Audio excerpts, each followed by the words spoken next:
Let's have a recap of the periodic table that was devised by many scientists, including its founder, Dmitry Mendeleev. In the periodic table, there are periods and groups. When it comes to periods, there are 7 periods.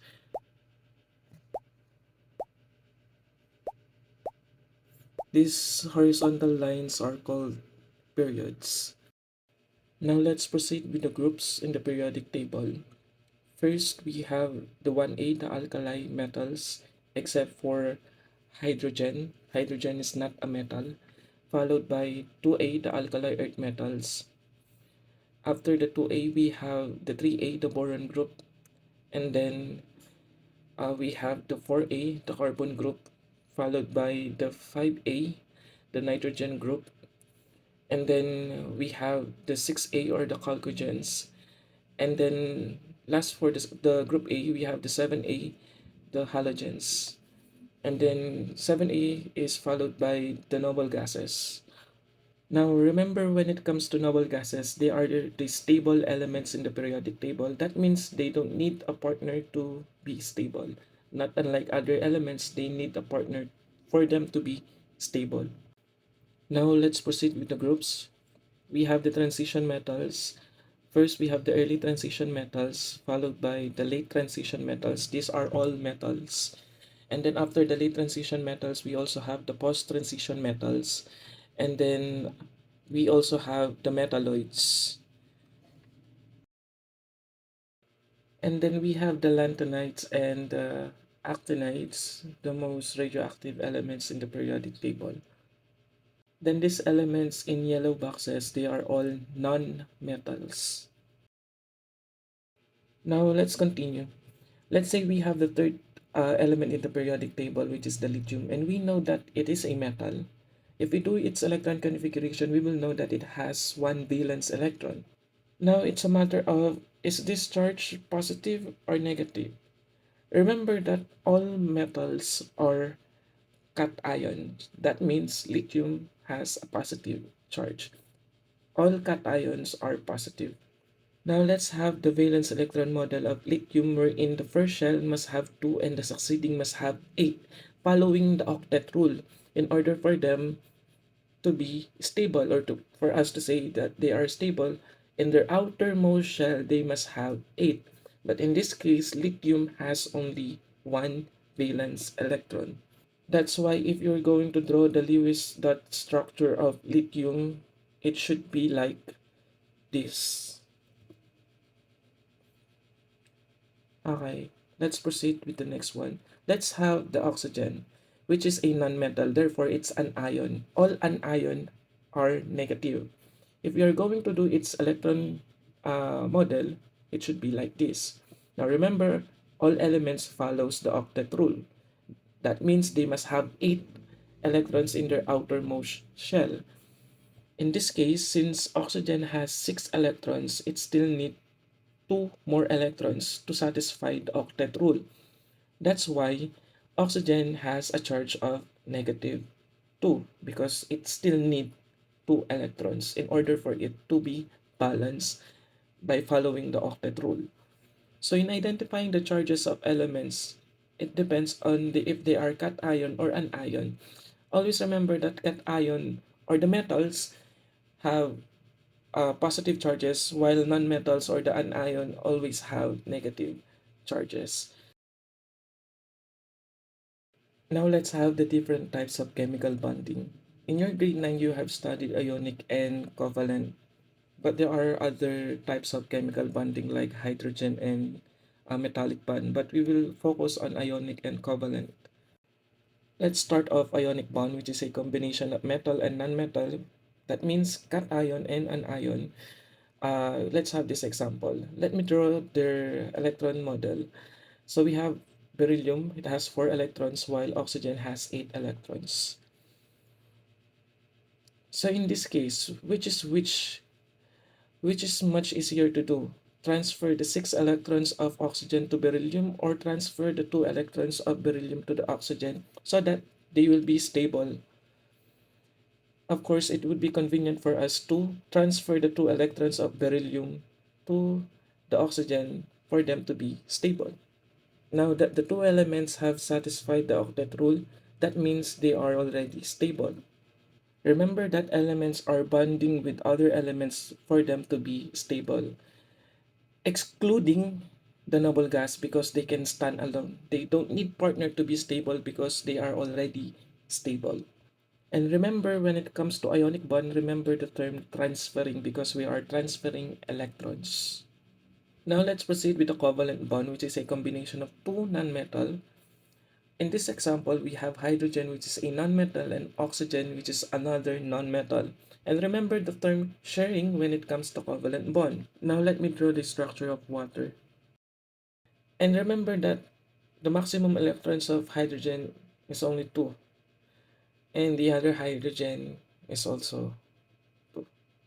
And since it is a covalent bond sharing of electrons, that means all electrons of these two hydrogens also electrons of oxygen. But in this case, oxygen has only 4 electrons and they need to follow the octet rule. That means in order for them to satisfy the octet rule, oxygen still need 4 electron lone pair so that it could have 8 electrons. Let's proceed in naming these different compounds, starting with covalent compounds, and please do take note of these Greek prefixes.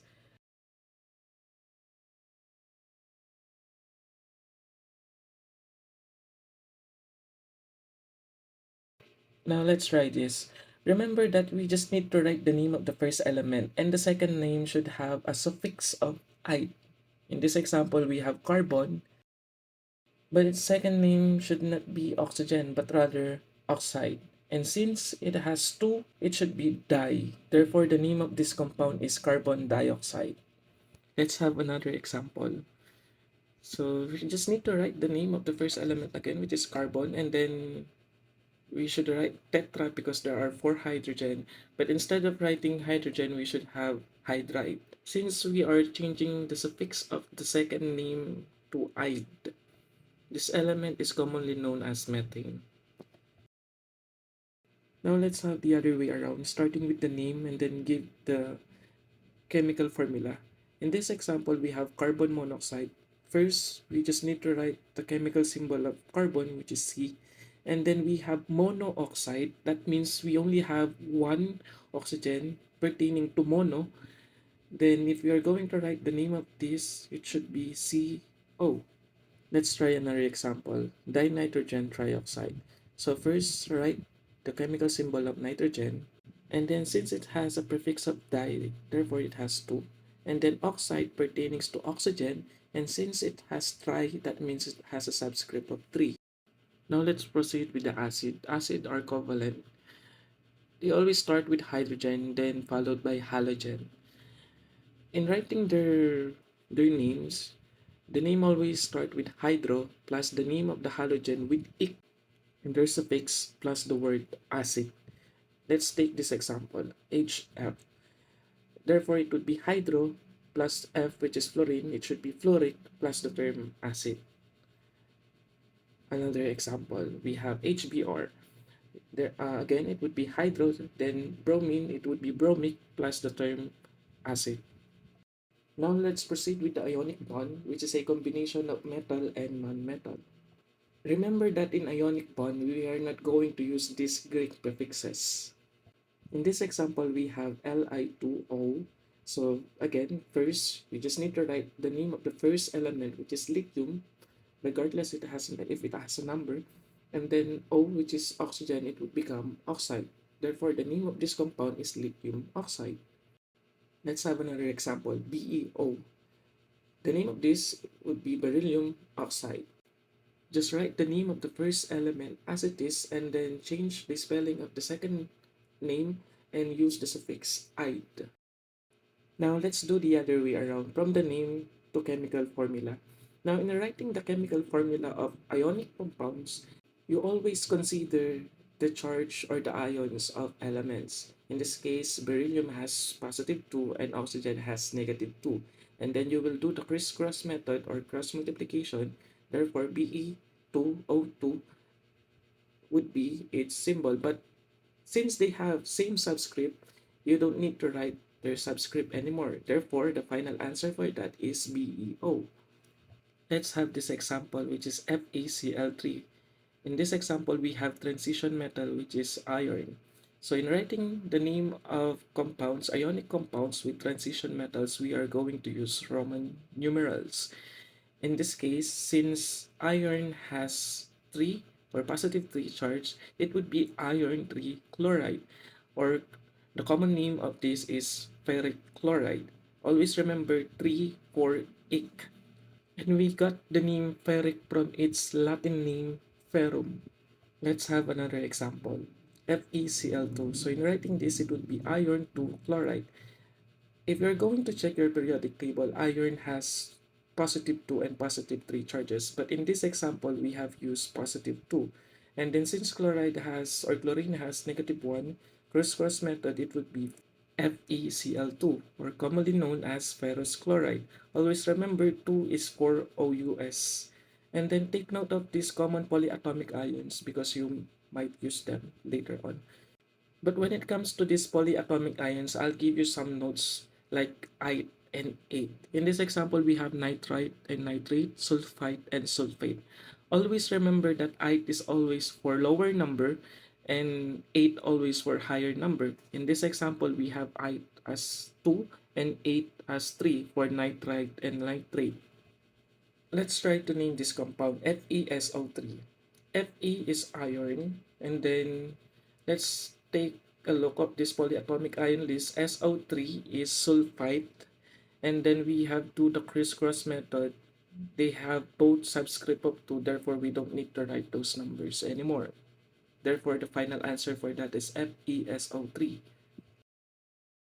Let's have this another example, which is ammonium nitrite. Both of them are polyatomic ions, so just take a look of your list.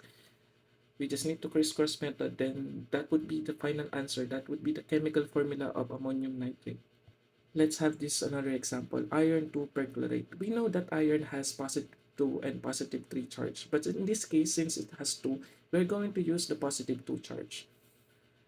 And then perchlorate is ClO for negative 1. Then crisscross method, it would be Fe, then open and close parenthesis of ClO4, and then subscript 2. That would be the final answer of it.